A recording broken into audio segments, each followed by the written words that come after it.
On तो है वैसे। कहाँ था मैं? मेडिटेरियन सी पे था, हाँ। तो भूमध्य सागर, वर्ल्ड मैप पे आप देखेंगे तो भूमध्य सागर की जो लोकेशन है वो इस जगह पर है कि उसके ठीक ऊपर यूरोप है, नीचे अफ्रीका है और उसके राइट साइड में पड़ता है अरब कंट्रीज, है ना। और इस मेडिटेरियन सी के एक तरफ यानी कि अरब कंट्रीज और ऊपर की तरफ यूरोप, ठीक। अब यूरोप कैसा? क्रिश्चियन कम्युनिटी वाला देश, जबकि अरब कैसा? मुस्लिम कम्युनिटी वाला देश, है ना। तो एक तरफ क्रिश्चियन और एक तरफ मुस्लिम, बीच में मेडिटेरियन सी। व्यापार का जो सबसे अच्छा साधन होता है, सबसे बढ़िया मार्ग होता है, वो होता है जल मार्ग, ठीक है। आप ज़्यादा से ज़्यादा सामान ज़्यादा से ज़्यादा क्वांटिटी में एक जगह से दूसरी जगह जल मार्ग के द्वारा ले जा सकते हैं। तो व्यापार जाहिर सी बात वहीं से होगा।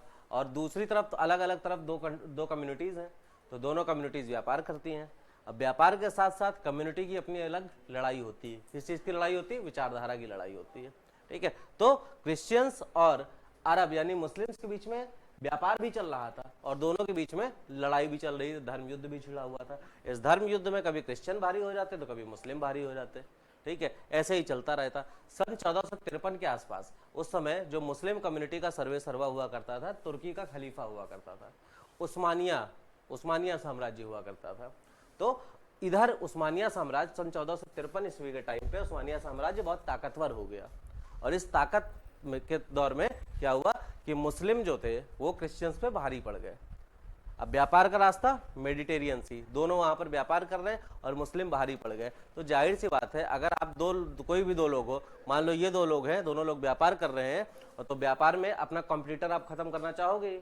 अब अगर ये भारी हो गए तो ये जिस जगह पर व्यापार कर रहे हैं उस जगह पर इनको आने से रोक लगा देंगे कि भाई ऐसा यहाँ पर दिखाई ना पड़ना, और ये नहीं दिखेंगे। क्यों? क्योंकि जानते हैं ताकतवर है, ये नुकसान पहुंचा सकते हैं। ठीक इसी वजह से जब मुस्लिम साम्राज्य ने क्या किया, भूमध्य सागर पर अपना एकाधिकार कर लिया और क्रिश्चियंस को वहां पर व्यापार करने के लिए मना कर दिया, तो फिर यूरोपियन कंट्रीज जो थी उनके पास कोई ऑप्शन नहीं बचा व्यापार करने का कि वह व्यापार आखिर करें तो करे कहां से। अब आप सोचते हैं कि भारत में मसालों का व्यापार भारत में शुरू करने का श्रेय किसे जाता है? वास्को डी गामा को। आपको लगता है कि यहीं से मसालों का व्यापार शुरू हुआ, जबकि ऐसा कुछ नहीं था। मसालों का व्यापार इससे बहुत पहले से चलता आ रहा था, है ना। अब जैसे देखो, ये हो गया भारत, ठीक है, यहाँ पर हो गया अरब कंट्रीज और यहाँ पर हो गया यूरोपियन कंट्रीज। ये है बीच में है मेडिटेरियन सी, ये है मेडिटेरियन सी, ठीक है। अब जो व्यापार था मसालों का वो पहले से चल रहा था। भाई पहले क्या करते थे, यहाँ पे मसाले हो रहे हैं तो अरबी व्यापारी यहाँ से आते थे, मसाले लेकर चले जाते थे कहाँ? अरब, और अरब से यही मसाले व्यापार होता था कहाँ से? यूरोप के लिए। किस रास्ते से? भूमध्य सागर के रास्ते से। इस जगह पे अब मुस्लिम व्यापारियों का एकाधिकार हो गया तो इनका रास्ता बंद कर दिया गया। लेकिन भाई जीने के लिए, सरवाइव करने के लिए पैसे कमाने जरूरी है कि नहीं? जैसे हमें आपको जरूरी है वैसे ही इन्हें भी तो जरूरी थे। तो और जब व्यापार ही नहीं हो रहा तो पैसे कहाँ से आएंगे?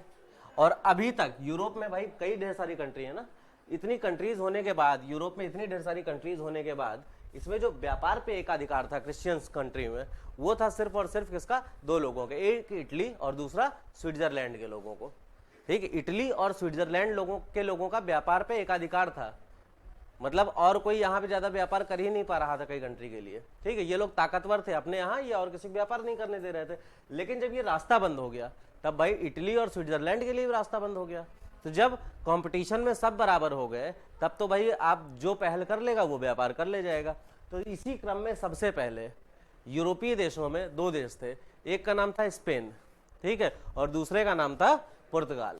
दो देश थे। अब पुर्तगाल का उस समय जो राजा था मैनुअल सेकंड, है ना, उसका पुत्र था यानी राजकुमार प्रिंस हेनरी, जो कि एक नाविक भी था, है ना। मतलब कि उसे नई नई जगह ढूंढना खोजना बहुत पसंद था, इसीलिए उसका नाम था द नेविगेटर। द नेविगेटर उसका उपनाम भी था। तो उसने क्या किया, उसने अपने नाविकों को बुलाया और नए रास्तों की खोज करने के लिए लगाया।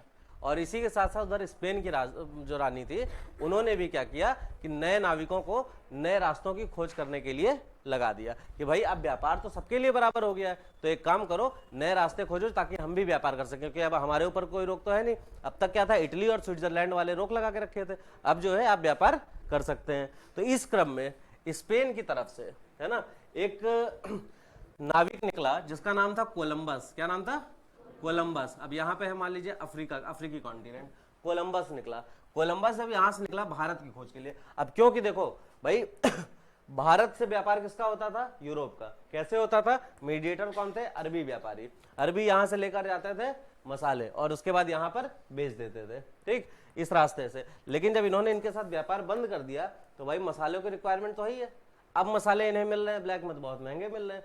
तो फिर अब इन्होंने कहा कि भाई जब भारत से अभी तक मसाले आ रहे थे तो एक काम करो, भारत से हम खुद व्यापार करते हैं और नए रास्ते खोजो। क्यों? क्योंकि ये रास्ता तो शॉर्ट पड़ता है लेकिन इस रास्ते से हम जा नहीं सकते क्योंकि हमारे जहाज डुबो दिए जाएंगे। तो इन्होंने कहा कि नए रास्ते ढूंढो। तो यहां से एक निकलता है सेलर जिसका नाम था कोलंबस। ये भारत की खोज के लिए निकलता है लेकिन अफ्रीकी कॉन्टिनेंट के पास आते आते ये रास्ता भटक जाता है। इसको मुड़ना था किधर? ईस्ट साइड, भारत आने के लिए। लेकिन ये गलती से टर्न हो जाता है कहाँ? लेफ्ट साइड, वेस्ट साइड मतलब। और वेस्ट साइड जब टर्न हो जाता है तो अभी तक पूरी दुनिया में कोई अस्तित्व तो नहीं था अमेरिका का। किसी को पता ही नहीं था कि एक और दुनिया है, तीसरी दुनिया जिसे कहते हैं, कि अमेरिका भी है। पहले सिर्फ एशिया और यूरोप था किसी को पता ही नहीं था कि एक तीसरी दुनिया भी है और ये तीसरी दुनिया थी अमेरिका।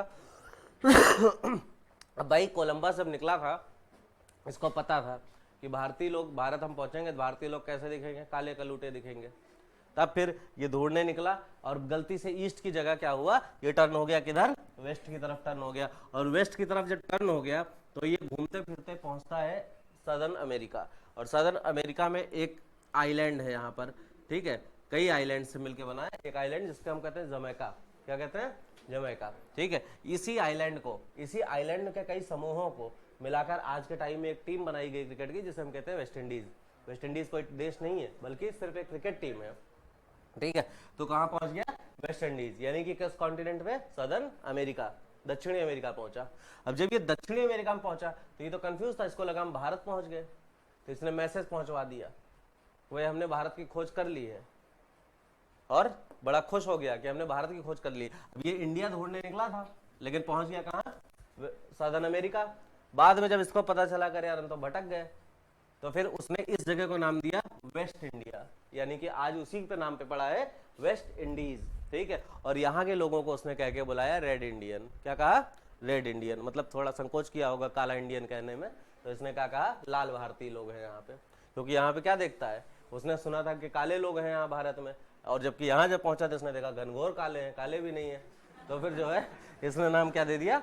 रेड इंडियन, ठीक है। तो अब ये कोलंबस यहाँ, इसी क्रम में एक तो कोलंबस निकला था, साथ में पुर्तगाल से एक और सेलर निकला था द नेविगेटर के कहने पे, यानी राजकुमार के कहने पे। उस सेलर का नाम था वास्को डिगामा, ठीक है। और वास्को डिगामा यहां से जब पहुंचा तो फिर इस जगह पर एक जगह थी समुद्र में जिसे कहते हैं केव ऑफ गुड होप, इसका नाम उसी ने दिया, केव ऑफ गुड होप, ठीक है। तो जब यहाँ पहुंचा तो उसने ये आइडिया लिया कि यहाँ गलती कहाँ से की थी कोलंबस ने कि मुड़ गया था वेस्ट। तब वो क्या करता है? मुड़ जाता है ईस्ट और इसके नीचे, मतलब अफ्रीकी कॉन्टिनेंट के नीचे से होते हुए पहुंचता है सोमालिया के पास। अब सोमालिया के पास पहुंचने के बाद भी इसे समझ में नहीं आ रहा था कहाँ जाए, आखिर कहाँ मिलेगा भारत।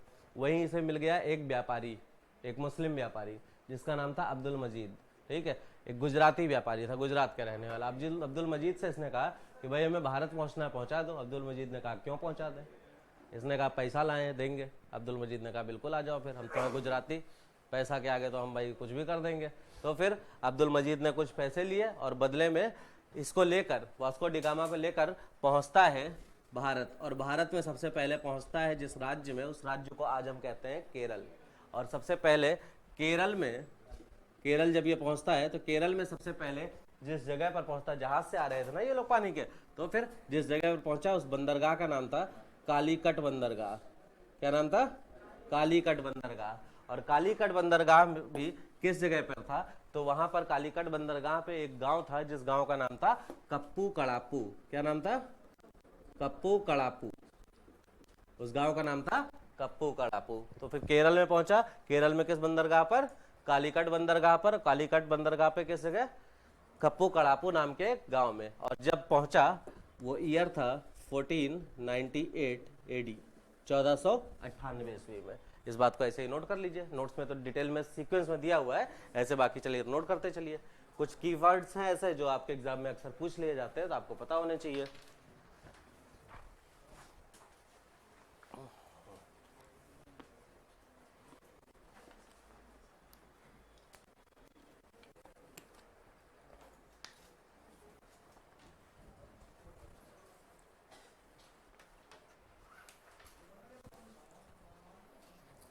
ठीक है, अब इतना बात समझ में आ गई कि आखिर यूरोपीय इंडियन आए क्यों? क्योंकि अक्सर आपसे पहला सवाल ही पूछ लिया जाता है कि भाई यूरोपियंस के इंडियन आने का कारण क्या था, तो आप बताते हो उठपटांग जवाब बताते हो कि व्यापार करने आए थे। वो तो जो पूछ रहा है उसको भी पता है। हाँ हाँ, तो यही तो बता रहा हूँ कि आप ऐसे उल्टे सीधे जवाब देते हो। मसाले के लिए आए थे, व्यापार करने आए थे। अरे क्या जरूरत पड़ी थी व्यापार करने की भारत से? उससे पहले क्यों नहीं कर रहे थे? हाँ, किसकी? भाई भारत की अगर वास्को डिगामा खोज किया था तो अरबी यहाँ कैसे आ जाते थे? मतलब वास्को डिगामा ने भारत आने का एक नए रास्ते की खोज की थी। हाँ, इसने भारत की खोज नहीं, ये तो आम बोलचाल की भाषा में कहते हैं कि भारत की खोज। अब देखो मान लो, अब कोई जगह मान लो है, नॉर्वे आपको जाना है, नीदरलैंड जाना है, ठीक है। अब आपको पानी के जहाज से जाना है, तो जब आप नया रास्ता खोज लेंगे वहां तक पहुंचने का, तो आप ये कहेंगे कि हमने नॉर्वे की खोज कर ली, ठीक है, आम बोलचाल की भाषा में। जबकि वास्तविक रूप से तो ये है कि नए रास्ते की खोज किया था ना, क्योंकि रास्ता तो पहले से ही पता था भाई, बड़ा सिंपल सा रास्ता था। यहाँ से मेडिटेरियन सी क्रॉस करो, अरब पहुंचो, अरब से क्या नाम है, से नाइल नदी से होते हुए लाल सागर में आ जाओ, लाल सागर से सीधे पहुंच जाओगे आप अरब सागर, और अरब सागर के बगल भारत। ये तो सबसे पास वाला रास्ता था और ये बात इन्हें पता भी थी। लेकिन इस रास्ते से आ नहीं सकते थे, ये ऐसे रास्ते से आ सकते थे जिस रास्ते से व्यापार करे और इन्हें कोई डिस्टर्ब ना कर पाए। ठीक है, बात समझ में आई? चलिए, तो ये हो गया। अब जैसे अगर आपसे कोई पूछे कि भाई यूरोपियंस का इंडिया आने का रीजन क्या था, मतलब क्या था, किस लिए इंडिया आए वो, तब फिर आप बताएंगे सीधी सी बात, एक ही बात बताएंगे कि व्यापार करने वगैरह वगैरह, ये सब चीजें सब जानते हैं, कुछ नया नहीं है। आप बताएंगे कि भाई यूरोपियंस का इंडिया आने का कारण क्या था? भूमध्य सागर पे मुस्लिम व्यापारियों का एकाधिकार, जिस कारण मुस्लिम व्यापारियों ने इन पे व्यापार पे लगा दिया था प्रतिबंध, और इनके पास कोई दूसरा ऑप्शन ना होने का कारण इन्होंने नए रास्ते की खोज की और सीधे भारत से व्यापार करना शुरू किया। अब वास्को डी गामा जब भारत आया, ठीक है, वास्को डी गामा जब भारत पहुंचता है तो भारत, अभी सिर्फ देखो कहानी फोकस करना, अभी जो है ना कोई चीज ईयर वगैरह कुछ याद करने की जरूरत नहीं, कहानी सुनते सुनते जितना याद हो जाएगा सबसे बढ़िया है। बाकी जैसे कहानी सुना रहा हूं ऐसे ही नोट्स हैं। तो जब वास्को डी गामा भारत पहुंच गया, तो उस समय भारत जब पहुंचा तो भारत में केरल पहुंचा सबसे पहले, और केरल पहुंचा तो केरल में भी एकदम नया नया विदेशी आया कोई। केरल का जो रूलर था उस समय, उस रूलर को कहते थे जमोरियन। ठीक है, जमोरियन एक हिंदू शासक था, ठीक है, हिंदू शासक था, और जमोरियन उसका नाम नहीं था, बल्कि केरल में राजा के या रूलर के पद को जमोरियन कहा जाता था, है ना। जैसे शहंशाह कहा जाता है, दरबार आला कहा जाता है, उसी तरह से क्या कहा जाता है, एक रूलर को केरल में जमोरियन कहा जाता था। तो वहां के जमोरियन जो था केरल का, उसने स्वागत किया किसका? वास्को डी गामा का। अच्छा, वास्को डी गामा का स्वागत इसने किया वो तो ठीक है, लेकिन एक बार तो अरबी तो हमेशा से भारत से व्यापार कर रहे थे, मतलब अरबियों का तो रेगुलर आना जाना लगा रहा होगा ना। तो जब वास्को डी गामा पहुंचता है तो अरबी व्यापारी वहां पहले से बैठे मिलते हैं, तो अरबी व्यापारियों ने आपत्ति जताई उसके स्वागत पे कि भाई वास्को डी गामा का आप स्वागत ना करो। जमहूरियन का यार, राज्य हमारा, राजा हम, तुम भी हमारे जो है उससे बैठे हो यहाँ पे, ठीक है, और उसके बाद तुम हमें बताओगे कि हम किसका स्वागत करें ना करें। उन्होंने इसकी बात नहीं सुनी और वास्को डी गामा का स्वागत किया। वास्को डी गामा कुछ समय यहाँ रहा, यहाँ पे घूमने टहलने व्यापार के ऑप्शन तलाशने के बाद यहाँ से वो मसाले ले गया, ठीक है, जिसमें सबसे ज़्यादा काली मिर्च थी। और ये काली मिर्च का बहुत बड़ा रोल है मांस को प्रिजर्व करने के लिए, क्योंकि भाई वहाँ ठंडक होती थी, यूरोप में ठंडक होती थी, और मांस जो होता था एक बार आ गया तो उसको रखना पड़ता था, लंबे समय तक यूज़ किया जा सके, तो उसको प्रिजर्व करने के लिए काली मिर्च की जरूरत होती थी। वास्को डी गामा को यहाँ तक पहुँचने में अपने 36 नाविकों की जान गंवानी पड़ी थी, ठीक है, और साथ ही साथ जितना खर्चा हुआ था उस खर्चे का लगभग 60 गुना ज़्यादा जो यहाँ से सामान ले गया था, उसने जब यूरोप में बेचा तो उससे 60 गुना ज़्यादा प्रॉफिट कमाया। मतलब अगर उसका टोटल आने जाने में सिपाहियों की जान की कीमत भी लगा लो, सब कुछ मिला के, मतलब सिपाहियों कह रहा हूँ, जो नाविकों की जान की कीमत भी, हर सिपाही की जान की कीमत कितनी है उस हिसाब से लगाने के बाद भी उसका अगर 1 करोड़ रुपए खर्च हुआ था तो उसने वापस लौट के 60 करोड़ रुपए कमाए। और उसकी ये कमाई देख के पुर्तगाल में एकदम जो है बवाल मच गया कि भाई अब तो व्यापार अगर करेंगे तो भारत से करेंगे, बहुत ज़्यादा फायदा है। अब तक तो अरबी व्यापारी बहुत पैसा हमसे कमा रहे थे, अब भारत की तरफ धीरे धीरे सबका आकर्षण बनना शुरू हुआ, ठीक है। दूसरा एक नाविक आया, जब ये वापस चला गया वास्को डी गामा, तो दूसरा एक नाविक आया जिसका नाम था पेड्रा अल्वारेज कैब्राल, ठीक है। पेड्रा अल्वारेज कैब्राल भारत आता है, उसको लगा कि भाई वास्को डी गामा इतना फायदा है तो हम भी ज़्यादा से ज़्यादा फायदा ले लें।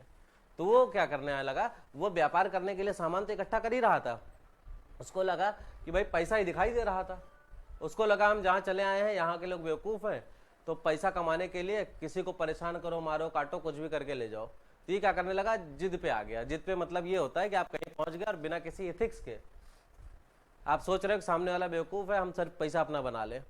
अब भाई इसने जो है क्या किया, बदतमीजी करना शुरू किया भारत में पैसा कमाने के चक्कर में, ज़्यादा से ज़्यादा सामान या मसाले कलेक्ट करने के चक्कर में। जमहूरियन का मूड खराब हो गया, पकड़ के बाल पकड़ के खींच लाया एक दिन, पेट्रोल बरेज कैब्राल को धोया बहुत, सुबह शाम जो है अच्छे से धोया। फिर जो है पेट्रोल बरेज कैब्राल से कहा एक काम करो, बहुत पिटे हो, अब जो है ये लो इतने मसाले लो, जाओ तुम भी ऐश करो। वो भी वापस चला गया और उसने भी बहुत अच्छा खासा प्रॉफिट कमाया। जब ये देखा गया कि पुर्तगाल में इतना बढ़िया व्यापार शुरू हो गया, तो पुर्तगाल के उस व्यापार को देखते हुए अब ये लगा कि भारत के साथ हमारा व्यापार संबंध बहुत अच्छे बनाए जा सकते हैं। अब एक ऑर्गेनाइज्ड कंपनी बनाई गई पुर्तगाल की। अब ये कंपनी एक्चुअली नहीं बनाई गई, बल्कि ये कहा गया कि पुर्तगाल के व्यापारी भारत के साथ जाकर व्यापार करें, लेकिन अब व्यापार ऐसे नहीं होगा बल्कि नियमों के साथ होगा। और इस नियम के तहत एक व्यापारिक प्रतिनिधि बनाया गया जिसे हम कहते हैं गवर्नर।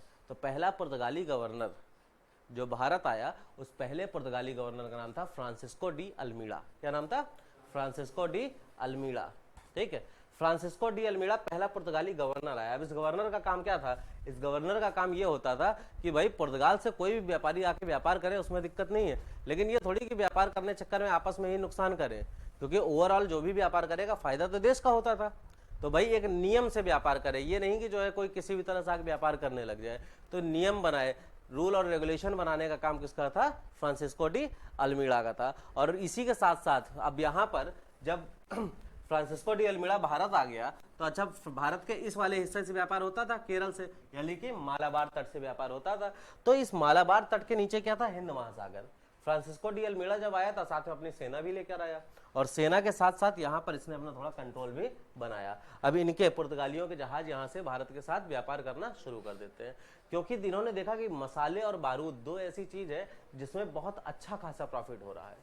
और यहाँ पे ये पहले व्यापार शुरू किए थे, तो किसी भी जगह पे जो पहले व्यापार शुरू करेगा वो अपनी एक मोनोपोली बना लेगा। ठीक है, किसी और को उस जगह पर व्यापार करने ही नहीं देगा, और करने भी देगा तो अपनी शर्तों के अनुसार करने देगा। तो फ्रांसिस्को डी अल्मीड़ा जब इस जगह पर व्यापार कर रहा था, तो उसने क्या किया, एक पॉलिसी बनाई, जिस पॉलिसी को कहते हैं ब्लू वाटर पॉलिसी। क्या कहते हैं? ब्लू वाटर पॉलिसी कहते हैं। तो अगर पूछा जाए आपसे कि ब्लू वाटर पॉलिसी की शुरुआत किसने की, किसने इंप्लीमेंट किया, तो फिर आप बताओगे first Portuguese governor Francisco de Almeida. Note कर लीजिए, blue water policy implemented by first Portuguese governor Francisco de Almeida. Francisco de Almeida. Blue water policy implemented by first Portuguese governor Francisco de Almeida. Blue water policy की शुरुआत इसे शांत जल की नीति या नीले जल की नीति भी कहते हैं। ब्लू वाटर पॉलिसी की शुरुआत प्रथम पुर्तगाली गवर्नर फ्रांसिस्को डी अल्मीड़ा ने किया।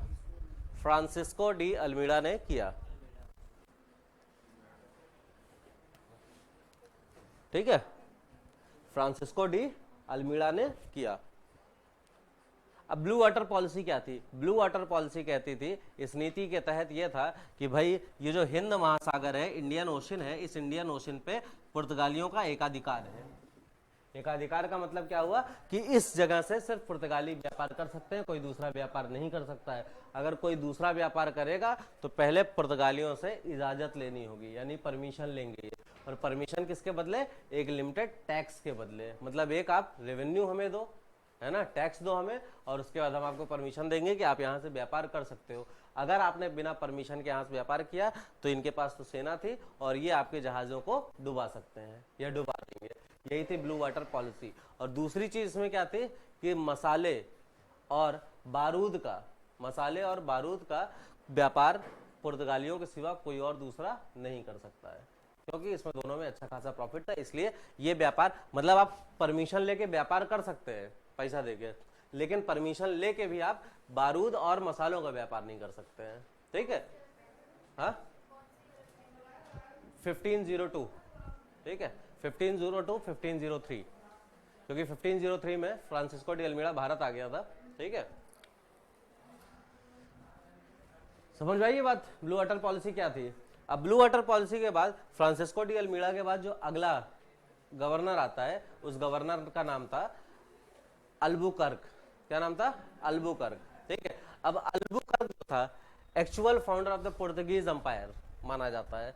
पुर्तगीज साम्राज्य का, पुर्तगाली साम्राज्य का वो वास्तविक संस्थापक माना जाता है। नोट कर लीजिए इस बात को, actual founder of Portuguese empowerment, पुर्तगाली शक्ति का वास्तविक संस्थापक, इसका पूरा नाम था Alfonso de Albuquerque. Alfonso, ALFANSO, Alfonso de Albuquerque, ALBUKARK, Albuquerque, Alfonso de Albuquerque. हाँ, पोर्तुगीज एम्पायर। हाँ,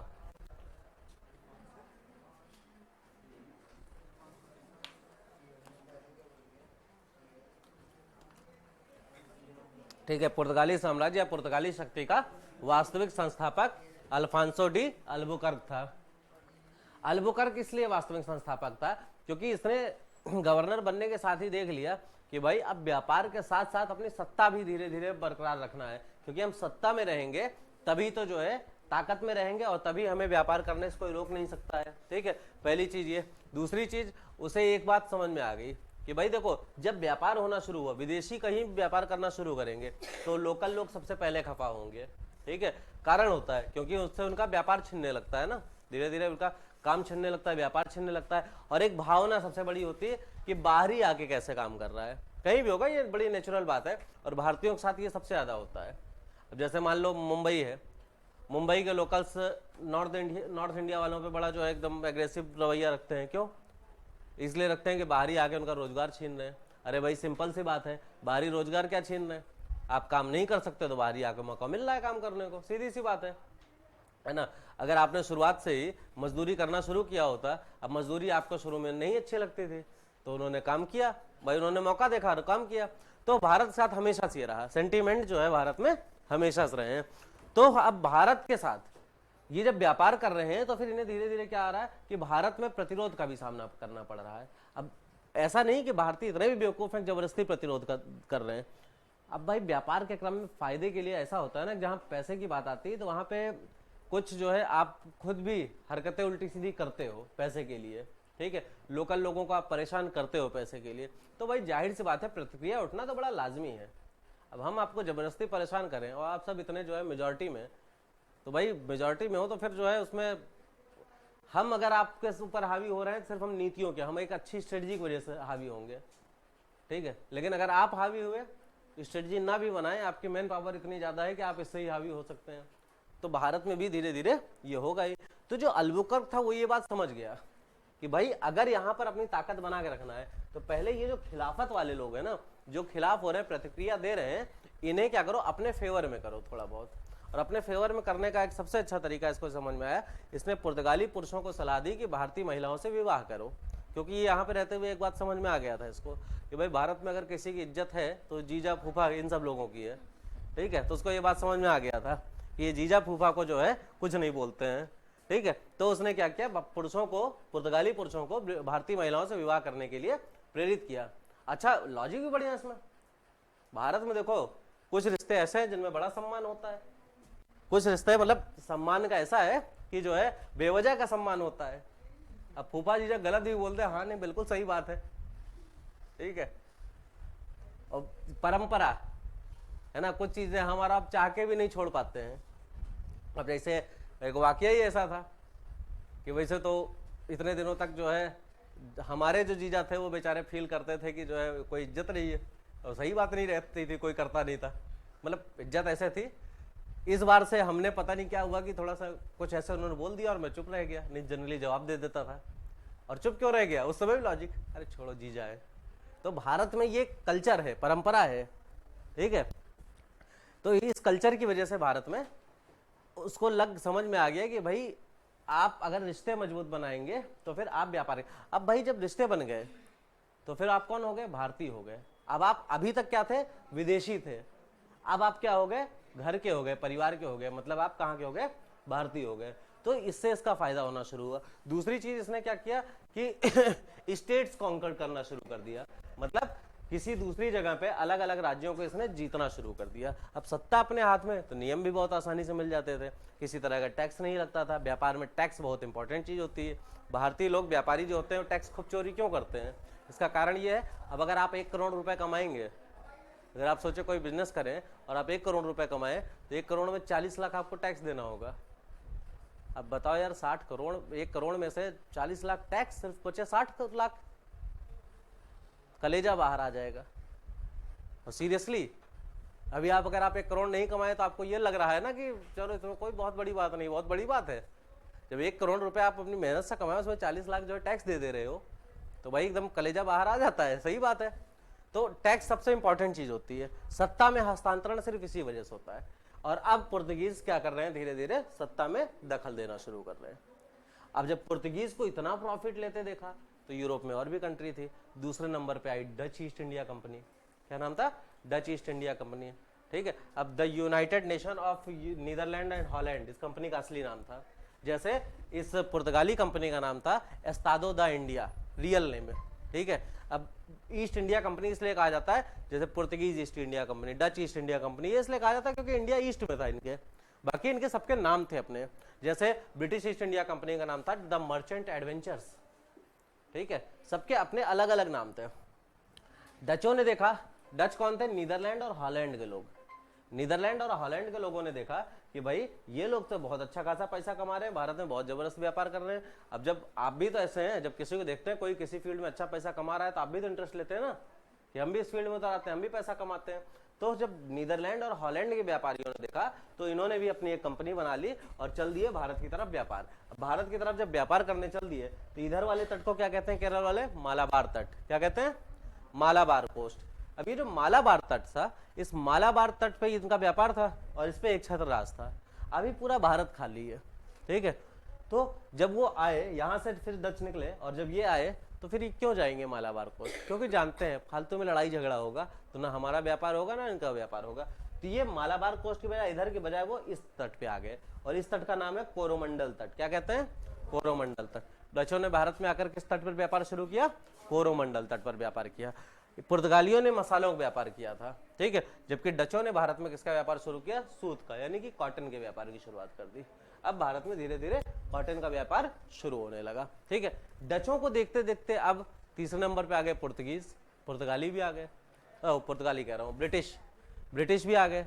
उनको लगा कि ये सब कमा रहे हैं तो हम क्यों ना कमाएं। ब्रिटिश भी निकले भारत और 1599 में भारत निकले। 1602 में ये भारत पहुंच गए और भारत पहुंचकर इन्होंने भारत से भी क्या किया? अरे 2 साल पहुंचने में नहीं लगे, मतलब 2 साल जो है परमिशन लेने के लिए पहुंचे। आए तुरंत थोड़ी व्यापार शुरू कर देंगे। पहुंचे तो थोड़ा उन्होंने पहले देखी वगैरह किया, 1-1.5 साल घूमे, फिर पहली बार अप्रोच किया भारत के राजा को परमिशन लेने के लिए। उस समय भारत का बादशाह कौन था? मुगल बादशाह हुआ करता था, जहांगीर का समय था, तो सॉरी जहांगीर कह रहा हूँ, अकबर का समय था। लेकिन जब तक इनके परमिशन लेने की बारी आई तब तक अकबर की डेथ हो गई, ठीक है। तो ये डिटेल में भी जब आगे हम ब्रिटिश पे आएंगे तो इसके बारे में हम डिटेल में पढ़ेंगे। ब्रिटिश के बाद फिर अगले कौन आते हैं? डेनिस। कौन आते हैं? डेनिस। सीक्वेंस नोट कर लीजिए जरा। सबसे पहले पुर्तगीज, पुर्तगाली, ईयर अभी छोड़ दीजिएगा, ईयर न लिखिएगा।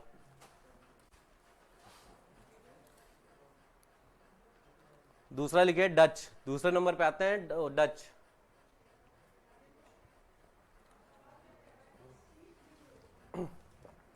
तीसरे पे आते हैं British.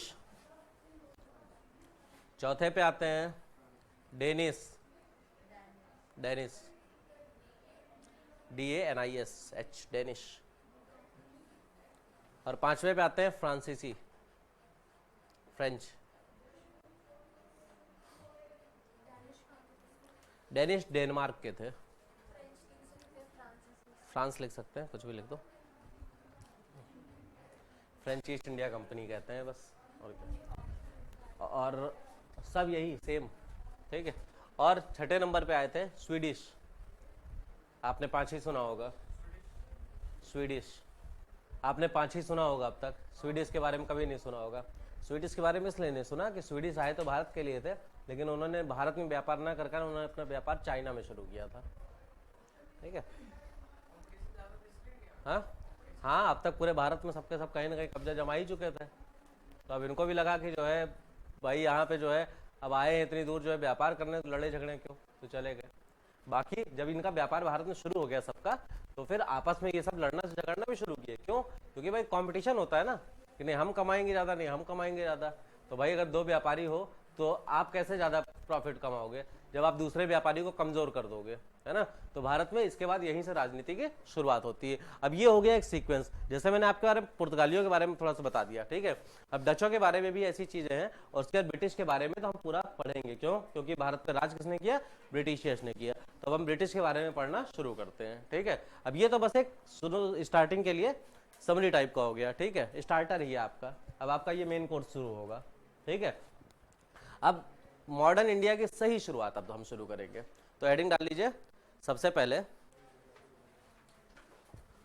British imperial expansion, Bharat में ब्रिटिश साम्राज्यवादी विस्तार। ब्रिटिश इंपीरियल एक्सपेंशन यानी कि भारत में ब्रिटिश साम्राज्यवादी विस्तार। अब ये सब समझ में आए, इसके लिए सबसे पहले ये समझ लीजिए कि आप किस तरह से और क्या पढ़ रहे हैं। तो देखो, सबसे पहली चीज क्या है? सबसे पहली चीज मॉडर्न हिस्ट्री की जो शुरुआत होती है वो होती है सन 1700 ईस्वी से, ठीक। जबकि अभी आपने 1453 ईस्वी से सुनना शुरू किया था, 1498 में पुर्तगाली आए थे, जबकि मॉडर्न हिस्ट्री की शुरुआत होती है 1700 ईस्वी से। तो अब हम जो पढ़ेंगे वो 1700 ईस्वी में पढ़ेंगे, लेकिन इससे पहले हमें थोड़ी सी समरी ये चाहिए थी कि भाई 1700 ईस्वी के बाद जिनका रोल है ये भारत तक पहुंचे कैसे, इसलिए थोड़ा बहुत हमने इसके बारे में जान लिया, ठीक है। तो सबसे पहले भारत में यूरोपियों का आगमन हो गया, और उसके बाद सबका जब आगमन हो गया तो सबके आगमन के साथ साथ भारत में ब्रिटिश एक्सपेंशन कैसे हुआ, है ना। ब्रिटिश इंपीरियल मतलब भारत में ब्रिटिश कौन थे? सिर्फ एक व्यापारी ही तो थे, लेकिन ये व्यापारी कैसे भारत में अपना साम्राज्य बनाने लगे, मतलब पॉलिटिकल रूप से ये कैसे इंडिया में इन्वॉल्व होने लगे, भारत की राजनीति को ये किस तरह से प्रभावित करना शुरू करते हैं। यही तो कहानी है, आपको जाननी कैसे है कि ब्रिटिश भारत में कैसे इतना एक्सपेंड करते गए, ठीक है, आपको जानना ये है। इस चीज की शुरुआत कैसे होगी कि अब भाई जैसे पूरा भारत है ना, जैसे कि मान लो ये हो गया हमारा पूरा भारत। अब ये एक्चुअल पूरा भारत नहीं, बल्कि यहां वाला भी हिस्सा ये भी भारत था, है ना, और ये भी भारत था। ये हो गया हमारा पूरा भारत उस समय का, ब्रिटिश टाइम का, ये हमारा पूरा भारत है, ठीक है। अब ये जो भारत है, जैसे आज भारत 28 स्टेट्स एंड 8 यूटीज में है ना, इसी तरह से ये जो भारत था पहले प्रांतों में बटा हुआ था। किसमें बटा हुआ था? प्रांतों में। पहली बात तो ये है कि इस दौर में जो पूरे भारत का शहंशाह हुआ करता था, जो एम्पायर हुआ करता था, वो हुआ करता था मुगल एम्पायर, है ना। नाम के लिए कौन एम्पायर था? मुगल एम्पायर था, ठीक है। यहां पर थे मुगल, क्लियर है ये बात। अब ये जो पूरा भारत है, मुगल कैसे हो गए? जैसे आज भारत का प्रेसिडेंट है ना, भारत का सर्वे सर्वा कौन है? भारत का प्रेसिडेंट है। तो भारत का जिस तरह से प्रेसिडेंट है उसी तरह से मुगल एम्पायर हुआ करता था। अब भारत का प्रेसिडेंट क्या पूरे भारत को एक साथ कंट्रोल कर सकता है? पॉसिबल है? नहीं। तो उसने भारत में हर स्टेट में अपना एक गवर्नर यानी कि अपना एक रिप्रेजेंटेटिव बैठाया हुआ है, जो प्रेसिडेंट की तरफ से कंट्रोल बनाए रखता है इंडिया के हर एक स्टेट्स पे। ठीक इसी तरह से ये जो भारत है, ये भारत मुख्य 5 प्रांतों में बटा हुआ था, 5 प्रोविंसीज में बटा हुआ था, ठीक। अब जैसे ये जो नॉर्थ वाली प्रोविंसी है, इधर वाली, इसे हम कहते हैं पंजाब प्रोविंसी, ठीक है। इधर वाली प्रोविंसी को हम पूरा कहते हैं बंगाल प्रोविंसी। मतलब आज का वेस्ट बंगाल, ढाका, बिहार, झारखंड, उड़ीसा और असम, इसे हम क्या कहते थे? बंगाल कहते थे। इधर हिमाचल प्रदेश, जम्मू कश्मीर, हमारा भारत का पंजाब, पाकिस्तान के लाहौर का पंजाब, ठीक है, इसे हम क्या कहते थे? पंजाब कहते थे। और फिर यहाँ पर वेस्ट में गुजरात हुआ, महाराष्ट्र हुआ, मध्य प्रदेश हुआ, इसे हम कहते थे मराठा साम्राज्य, है ना, मराठा प्रोविंसी। और इधर नीचे कर्नाटक, तमिलनाडु, आंध्र प्रदेश, तेलंगाना वाला जो क्षेत्र है, इसे हम कहते थे मैसूर प्रांत। कौन सा प्रांत? मैसूर प्रांत। तो भारत मुख्य 4 प्रांतों में, और बीच वाला जो उत्तर प्रदेश का प्रांत था इसे हम कहते थे मध्य प्रांत। क्या कहते थे? मध्य प्रांत। अब मध्य प्रांत कोई बहुत ज्यादा बड़ा नहीं था, ठीक है, मध्य प्रांत बीच में अपने आप ऐसे इन सबके साथ इंक्लूड हो जाता था। तो सही बात तो ये हम कह सकते हैं ना कि भारत कुल कितने प्रांतों में बटा था? 4 प्रांतों में बटा हुआ था, ठीक है। पंजाब, मैसूर, मराठा और बंगाल, 4 प्रांत था। और चारों प्रांत, अब ये चारों प्रांत किसके कंट्रोल में आते हैं? मुगल बादशाह के। और मुगल बादशाह सब जगह खुद नहीं कंट्रोल कर सकता है, तो अपना क्या बैठाएगा? रिप्रेजेंटेटिव बैठाएगा। तो जिस तरह से भारत में प्रेसिडेंट का रिप्रेजेंटेटिव होता है गवर्नर, ठीक है, इसी तरह से मुगल बादशाह का इन चारों स्टेट्स में, इन चारों प्रोविंसेस में एक रिप्रेजेंटेटिव होता था जिसे हम कहते थे गवर्नर। और उस समय के टर्म अगर यूज करें उर्दू की तो फिर उसे हम कहते हैं सूबेदार। क्या कहते हैं? सूबेदार, ठीक है। तो अब ब्रिटिश जो है ना इस पूरे भारत पर कब्जा ऐसे अचानक से नहीं कर लेते हैं कि व्यापारी हैं अचानक से सत्ता परिवर्तन किया और भारत के अब क्या बन गए? भारत के सर्वे सर्वा बन गए, ऐसा नहीं, बल्कि धीरे धीरे ये सत्ता पे अपना कब्जा बनाएंगे। तो इस क्रम में इन्होंने सबसे पहले जो हस्तक्षेप किया राजनीति में व्यापार के साथ साथ, वो हस्तक्षेप शुरू हुआ इनका बंगाल से। कहां शुरू हुआ? बंगाल से शुरू हुआ। अब ये बंगाल से शुरू करते हैं क्योंकि देखो मालाबार तट पर पुर्तगाली व्यापार कर रहे थे, कोरोमंडल तट पर डच व्यापार कर रहे थे। तो इन्होंने यानी कि ब्रिटिशर्स ने अपना व्यापार केंद्र किसे बनाया? कलकत्ता। किसे बनाया? वेस्ट बंगाल, कलकत्ता। अब हम कलकत्ता से ही क्यों शुरू कर रहे हैं? पहली बात है अंग्रेजों ने ब्रिटिश इंपीरियल एक्सपेंशन की शुरुआत बंगाल से शुरू की। दूसरी चीज क्या थी? इस समय पूरे भारत का जो सबसे रिच है ना, सबसे समृद्ध स्टेट हुआ करता था, प्रोविंसी हुआ करती थी, वो कौन सी थी? वेस्ट बंगाल हुआ करती थी। क्यों सबसे रिच हुआ करती थी? क्योंकि भाई बिहार, झारखंड, उड़ीसा, वेस्ट बंगाल ये चारों कहां आते थे? बंगाल में आते थे। बिहार, झारखंड और उड़ीसा नेचुरल रिसोर्सेज के लिए सबसे ज्यादा फेमस थे। दूसरी चीज, इस जगह की जमीन नॉर्थ इंडिया का पार्ट था, यहाँ की मिट्टी कैसी होती थी? एलुवियल सॉइल यानी कि जलोढ़ मिट्टी होती थी, तो खेती बाकी जगह की तुलना में यहाँ पर अच्छी होती थी। तीसरी चीज है व्यापार। क्यों? क्योंकि कलकत्ता के पास था बंदरगाह, है ना, यहाँ पर था समुद्र, तो इस समुद्र से व्यापार सबसे ज्यादा होता था। मतलब जिस जगह पर खाने पीने की कोई दिक्कत नहीं है, नेचुरल रिसोर्सेज है और व्यापार सबसे ज्यादा हो रहा है, तो उस जगह से सरकार के पास रेवेन्यू ज्यादा से ज्यादा कलेक्ट होगा। इसलिए सबसे रिच स्टेट उस समय कौन हुआ करता था? बंगाल हुआ करता था, ठीक है। अब अंग्रेज कहाँ व्यापार कर रहे थे? इसे बंगाल व्यापार कर रहे थे। अब ये कहानी शुरू होती है सन 1700 ईस्वी से। कहाँ शुरू होती है? सन 1700 ईस्वी से।